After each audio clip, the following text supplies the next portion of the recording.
ധനപ്രതിസന്ധിയിലെ അടിയന്തര പ്രമേയ ചർച്ചയിൽ സംസ്ഥാന സർക്കാരിനെ കടന്നാക്രമിച്ച് പ്രതിപക്ഷം.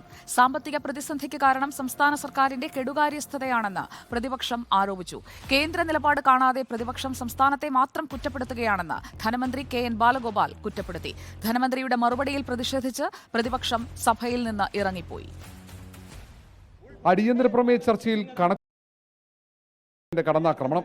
റോജി എം ജോൺ അവതരിപ്പിച്ച പ്രമേയത്തിൽ സാമ്പത്തിക പ്രതിസന്ധിയുടെ കാരണക്കാർ സംസ്ഥാന സർക്കാരാണെന്ന് കുറ്റപ്പെടുത്തി. നികുതി പിരിവിലെ വീഴ്ചയാണ് പ്രതിസന്ധിയുടെ പ്രധാന കാരണമെന്ന് പ്രതിപക്ഷം ആരോപിച്ചു. ട്രഷറി താഴിട്ട് പൂട്ടി താക്കോൽ പോക്കറ്റിലിട്ടുകൊണ്ടാണ് ധനകാര്യമന്ത്രി നടക്കുന്നത്. ഒരു ഓട പോലും പണിയാൻ കയ്യിൽ പണമില്ലാത്ത സർക്കാരാണ്. ബോധ്യം വേണം.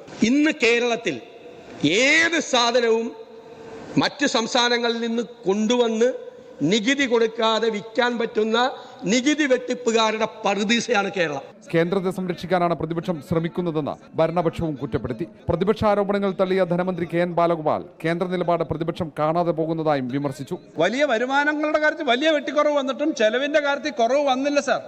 ചെലവ് 10,000-4,000 കോടി അധികം പോയി. അല്ലാതെ ഇവിടെ അങ്ങ് പൂച്ചവെറ്റി കിടക്കുകയാണ് ട്രഷറിയിൽ, ഒരു പണിയില്ല എന്നൊക്കെ പറയുന്നതല്ല വസ്തുത. സാമ്പത്തിക പ്രതിസന്ധിയുടെ കാരണങ്ങൾ ഒന്നൊന്നായി വിശദീകരിക്കാനാണ് ധനമന്ത്രി ശ്രമിച്ചത്. പക്ഷേ സാമ്പത്തിക പ്രതിസന്ധി പരിഹരിക്കാനുള്ള നിർദ്ദേശങ്ങളൊന്നും ധനമന്ത്രി മുന്നോട്ട് വെച്ചില്ലെന്ന് കുറ്റപ്പെടുത്തിയ പ്രതിപക്ഷം സഭയിൽ നിന്നും ഇറങ്ങിപ്പോയി. അടിയന്തര പ്രമേയം നിയമസഭ തള്ളി.